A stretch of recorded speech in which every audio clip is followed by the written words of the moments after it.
I've spent 35 years working in the beauty industry, working hands on faces, brows, shoulders, hands, and arms. I was touching people's heads right where our energetic centers are most active. At the time, I didn't know how to talk about energy. I didn't even have the language for it. But now I realize I was always an energy worker, a frequency channel. It was just hidden behind facials and product lines. Years later, I entered into the world of medical aesthetics, and every tool we used, every modality, every technology had one goal: to activate the body's ability to heal itself. Whether it was ultrasound, laser, or LED light, we weren't inserting healing into people, we were activating it. The body knows how to heal. We just had to trigger the response. One of the most pivotal moments in my journey was in my laser training. It was paid for by the medical system that I worked in. 15 full days in Phoenix. And what did they teach us? They taught us frequency. One of my favorite topics now.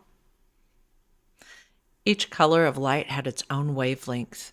Each frequency reached a different layer of skin, activated a different layer of our natural radiant frequency. Each vibration triggered a different healing response. None of this was framed as woo. It was science. It was medicine.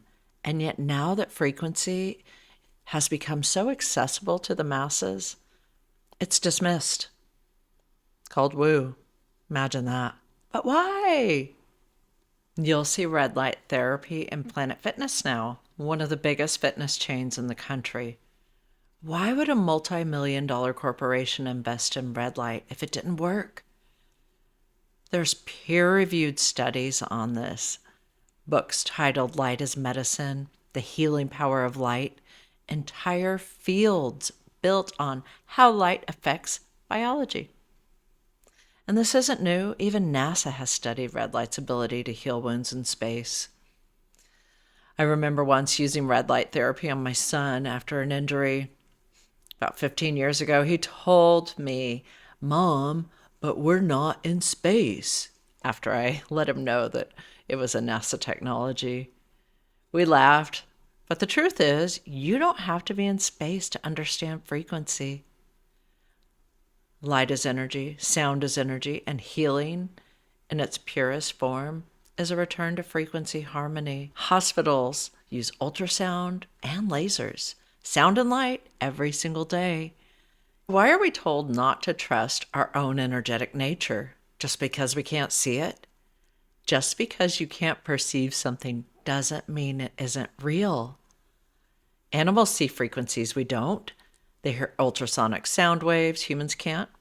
Dog whistles are silent to us, but not to them. Bees see ultraviolet light. Bats use sonar.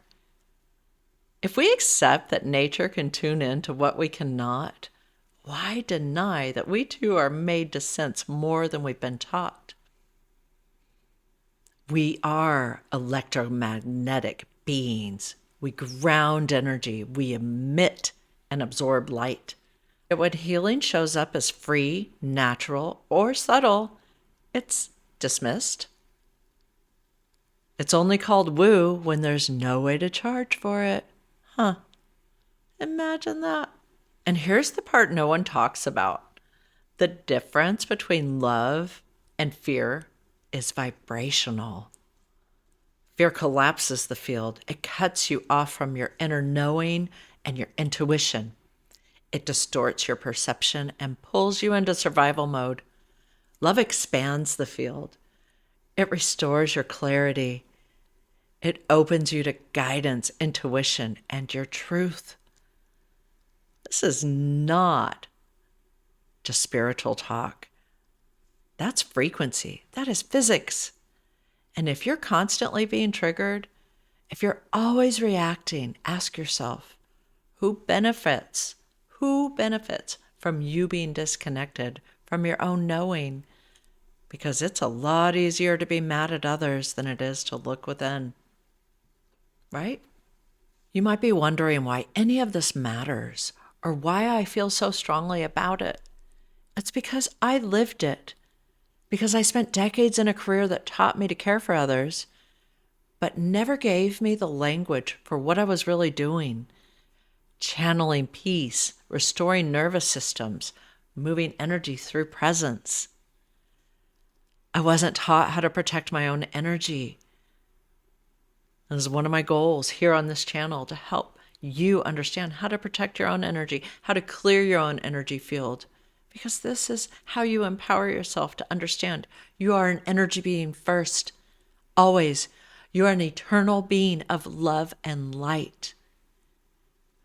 I had a dark night of the soul, and I healed myself because I had someone I love dearly tell me, my journey is not yours. Go work on yourself. So I did. I'm so grateful. And I have watched people get called crazy for using tools that science now confirms.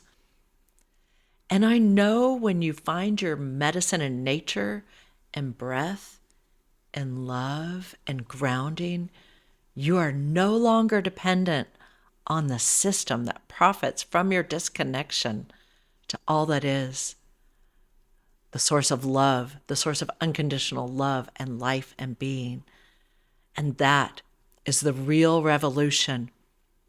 Because when you ground your body into love itself, the nature of your being, because you are an eternal being of love, unconditional love, and you are loved unconditionally. And when you ground your body into the fact that you know this and that you are love, that's the real rebellion here now, isn't it? And if you haven't heard it today, I'm telling you right now, I love you. Breathe with me for a moment.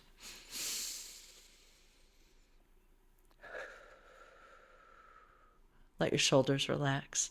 Let your body relax. Ground into the fact that your empowerment comes through raising your frequency, understanding that love heals the internal dissonance, the internal discord, the hurt, the ache. And that may sound a little Pollyanna. I don't know. Is that the word for it? But you know what? The fact is, we're not taught this. The greatest empowerment you have is to love yourself unconditionally. So for today, I bid you peace. I bid you joy. I bid you compassion. And I am sending you so much love and joy bubbles. I love you.